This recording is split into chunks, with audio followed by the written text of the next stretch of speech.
Olá, meu nome é Antônio Amorim, sou editor do Arritmed e hoje nós vamos falar sobre QT longo adquirido. Nessa exposição, vou falar de três objetivos principais: como medir o intervalo QT, quais as principais causas e consequências de um QT longo e como seria o tratamento se a gente pegar um paciente com um QT aumentado, intervalo QT aumentado. Lembrando que nós estamos falando de QT longo adquirido, não seria QT longo congênito, que aí seria outra exposição. Vamos lá. Aqui nesse slide, vocês estão vendo um traçado de uma derivação eletrocardiográfica. Então, como seria que a gente mede o intervalo QT? Certo? Então, assim, o intervalo QT é realizado através do início do complexo QRS, tá? Até o final da onda T, como está delimitado aí. Então, isso aí é um intervalo QT medido. Então, é assim que a gente faz a medição do intervalo QT. E o que representa esse intervalo?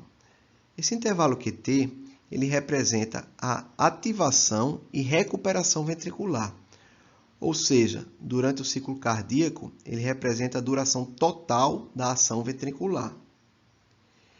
E quais seriam os valores normais? De acordo com a última diretriz de laudos eletrocardiográficos, se não me engano, em 2016, no homem, o QT seria considerado normal com um valor até 450 milissegundos. Na mulher, isso pode ser um pouco maior, pode chegar até 470 milissegundos. Na criança, até 460 milissegundos. Lembrando que na criança pode variar também de acordo com a idade. Às vezes a gente usa algumas tabelas próprias para isso. Lembrando que o QT em valores muito baixos nem sempre é considerado normal. Nós também temos uma síndrome do QT curto, que seria um QT abaixo de 340 milissegundos, que também pode ocasionar alguns problemas para o paciente. Lembrando que essa medição no intervalo QT nem sempre é tão fácil como naquele exemplo anterior, do slide anterior. Às vezes, o eletrocardiograma, o paciente apresenta algumas alterações de repolarização, às vezes ele apresenta uma onda U que atrapalha um pouco a gente definir onde é realmente o final da onda Q, da onda T, desculpa. Às vezes a onda T ela é bífida, tem uma onda T invertida com alteração de repolarização. E como é que a gente faz então a medição nesses exemplos que eu citei? Uma coisa que pode facilitar muito é você traçar uma linha tangencial, certo? Tangencial com a onda T, e você faz essa interseção de linhas, tá? Traça uma linha paralela à linha do eletrocardiograma, com essa linha tangencial do final da onda T. Então, a interseção dessas linhas vai ocasionar o final da onda T. Nesse exemplo aqui de baixo, a mesma coisa, certo? Você vai observar aqui que a onda T invertida, essa onda T invertida, você traçou essa linha aqui tangencial, e a interseção dessas três linhas seria o final da onda T. Então, o intervalo QT medido aqui seria o início aqui do QRS até o final dessa onda T. Então, esse aqui é o intervalo QT medido. É importante a gente salientar que o intervalo QT ele varia em função da frequência cardíaca. Então, um aumento da frequência cardíaca vai fazer um encurtamento desse intervalo QT e uma diminuição da frequência cardíaca vai fazer com que aumente esse intervalo QT. Então, é exato 100 anos atrás, um fisiologista inglês de nome Henri Bazet, então, ele fez uma equação famosíssima que até hoje é a mais utilizada nessa medição de intervalo QT, que seria a equação de Bazet, que consiste justamente em você fazer a medição do intervalo QT corrigido para a frequência cardíaca. Como seria isso? No numerador da equação, como vocês estão vendo aqui, você vai colocar o QT medido, que é aquela medição que eu mostrei nos slides anteriores que a gente faz. No denominador, seria a raiz quadrada do intervalo RR, que seria a distância entre duas ondas R, que eu vou mostrar mais para frente. Lembrando que algumas derivações são melhores para você fazer essa avaliação do intervalo QT medido e do intervalo RR. Alguns locais citam como D2, V2, V3 e V5. E assim, você não vai pegar qualquer batimento aleatório, qualquer complexo aleatório. O recomendado é que você pegue o complexo tem um maior intervalo QT. Vamos agora para a parte prática. Vamos aplicar essa fórmula de Basé. Então, aqui como vocês estão vendo, aqui é um D2 longo, tá? Uma derivação D2. E como eu expliquei para vocês, como é que a gente mede o intervalo QT medido, aqui está, do início do QRS até o final da onda T. Então, aqui a T está fácil de delimitar. E qual seria o intervalo RR, que você tem que saber para colocar na fórmula? Seria a distância entre essas duas ondas R's. E como é que a gente faz esse cálculo para saber o valor disso aí? Vamos lá. O intervalo QT, vocês vão ver aqui que tem 9 quadrados pequenos. Se você for olhar aqui, ó, um quadrado desse aqui, ele é formado por 5 quadradinhos pequenos na horizontal. Então, a distância daqui para aqui seria justamente 9 quadradinhos pequenos. Cada quadrado pequeno tem 0,04 segundos. Então, esse intervalo QT medido desse exemplo é 9 vezes 0,04, que seria 0,36 segundos ou 360 milissegundos. Já o intervalo RR deu aqui a distância de 15 quadradinhos pequenos, mais ou menos, entre essas duas ondas R's. Então, seria 15 quadradinhos, cada um deles medindo 0,04. Então, o cálculo seria 15 vezes 0,04, que daria 0,6 segundos ou 600 milissegundos. Aplicando isso na fórmula de Basé, então o QT corrigido, no numerador você vai colocar o QT medido, no denominador, raiz quadrada do intervalo RR. Então, QT corrigido seria 0,36 por raiz quadrada de 0,6.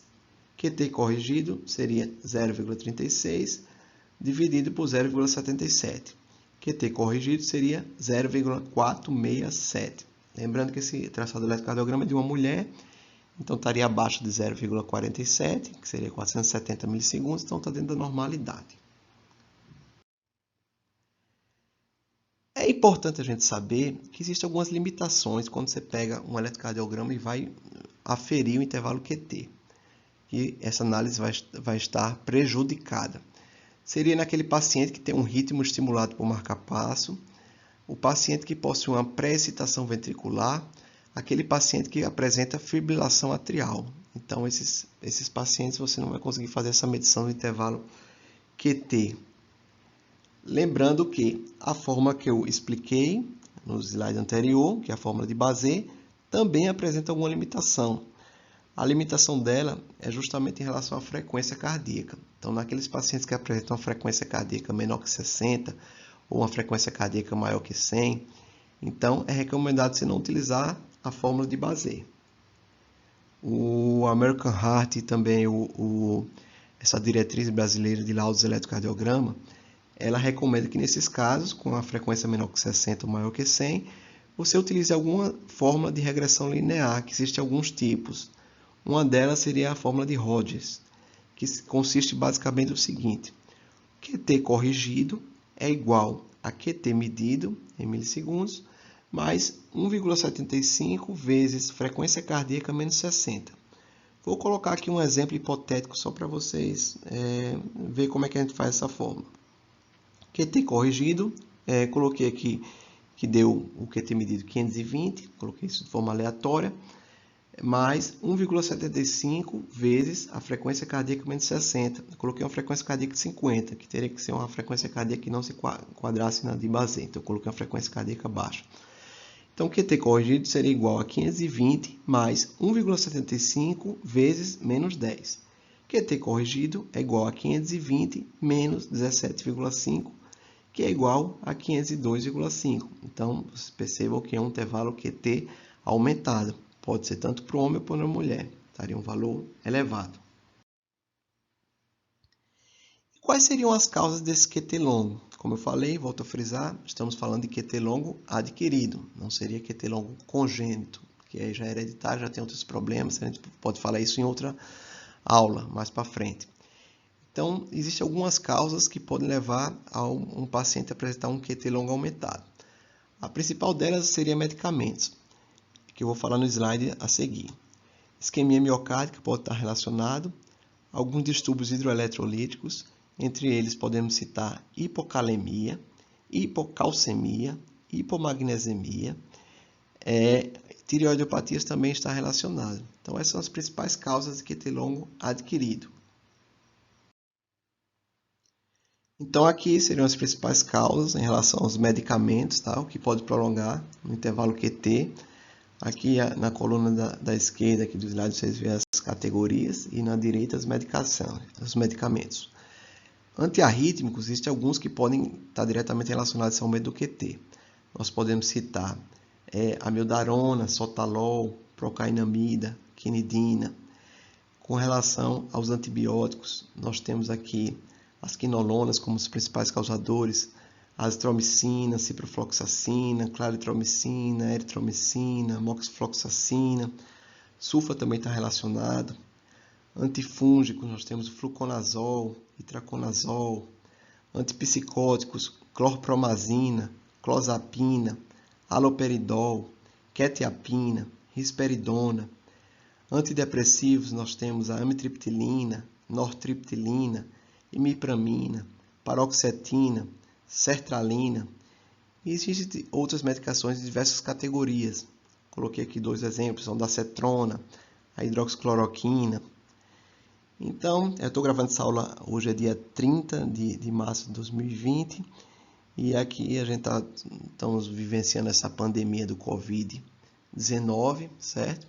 E uma das grandes discussões na atualidade é sobre tratamento de pacientes graves com cloroquina com azitromicina. Não está regulamentado, alguns serviços estão usando até off-label. E imagina a situação, é internado um paciente, um idoso, no pronto-socorro, com suspeita de Covid-19, com insuficiência respiratória aguda, que vai precisar de ventilação mecânica. Então, esse paciente, ele usava amiodarona, quetiapina, sertralina. Então, é um paciente que assim não está regulamentado, volto a frisar, mas pode ser que saia nos próximos dias alguma regulamentação sobre indicando o uso da azitromicina com a cloroquina. Então, imagina a situação desse paciente. Ele já tinha 3 medicações que podiam aumentar o intervalo QT, você vai iniciar mais 2. Então, numa situação dessa, tem que ter muito cuidado. É importante fazer um eletrocardiograma nesse paciente na chegada no hospital para ver se o intervalo QT dele já não era aumentado pelas outras medicações, porque se for, você iniciar essas 2, aí o desastre vai ser grande. Então, se não for, você for iniciar a medicação, então é ideal que suspenda os outros medicamentos, se possível, e que fique acompanhando com o eletrocardiograma diário para ver como é que se comporta esse caso. E quais seriam as complicações de você ter um intervalo QT longo? Seria só alteração no eletro, mas não causa mais nada? Não, muito pelo contrário. Pode causar alguns problemas sérios. E o mais comum seria isso aqui, ó. Essa taquicardia ventricular polimórfica, chamada torsade de Pointes, taquicardia rápida, que pode até ter uma melhora súbita também, um início súbito, uma reversão súbita sem você não fazer nada. Então, perceba aqui nesse exemplo do eletro, esse paciente aparentemente tinha um intervalo QT aumentado, teria que medir para comprovar, mas veja aqui, ó, o QRS, PQRST, olha o que aconteceu aqui, ó, caiu um complexo QRS sobre a onda T, intervalo QT aumentado. Então, aqui o estrago, taquicardia ventricular polimórfica, com inversão de pontos para baixo, ponto para cima. Então, essa taquicardia pode ser grave, esse paciente pode estabilizar, ela pode degenerar para uma fibrilação ventricular e esse paciente pode ter uma parada cardíaca. Então, diante disso, a preocupação que você deve ter nesses pacientes com intervalo QT aumentado, para evitar que aconteça uma situação como essa, por exemplo. Qual seria o tratamento? Qual seria o tratamento que você vai fazer no paciente que você pegou um eletrocardiograma, ele tem um intervalo QT aumentado? Então, pode ser até um paciente assintomático que não desenvolveu arritmia ou um paciente que você internou no UTI, como eu falei aquele exemplo do Covid, ele desenvolveu um quadro de um torsade de Pointes. E aí? O que é que você vai fazer nesse caso? Primeira coisa, suspender os medicamentos que podem estar relacionados com esse aumento do prolongamento do intervalo QT. Então, isso aí é mandatório. Você não vai manter essas medicações. Segundo, avaliar nos exames laboratoriais se esse paciente não apresenta alteração hidroeletrolítica. Se ele não está com alteração do potássio, uma hipocalemia, uma hipocalcemia, uma hipomagnesemia. Se tiver, você vai ter que corrigir, que pode ser isso até a causa que está levando ao intervalo QT aumentado e à arritmia. Se o paciente desenvolve um quadro de torsade de ponte, uma das recomendações é você administrar endovenoso sulfato de magnésio, 2 gramas em bolos, de 1 a 2 minutos. Ou se não tiver uma resposta boa, o paciente continuar apresentando essa arritmia, você pode até fazer um novo bolos, dessa vez em 5 minutos, e pode até iniciar uma dose de manutenção de 3 a 20 mg por minuto, se esses pacientes não apresentam insuficiência renal. E se esse paciente degenerar para o pior, que seria a fibrilação ventricular, aí você tem que chocar esse paciente, desfibrilar. Então, pessoal, esse seria o tema que eu queria abordar com vocês. Espero que não tenham ficado dúvidas. Tentei ser o mais didático possível e espero que tenham gostado. Então não esqueçam de se inscrever no canal para não perder os próximos vídeos. Lembrando que a plataforma Arritmédia também está disponível no Instagram, no Facebook e no Twitter. Muito obrigado e até a próxima.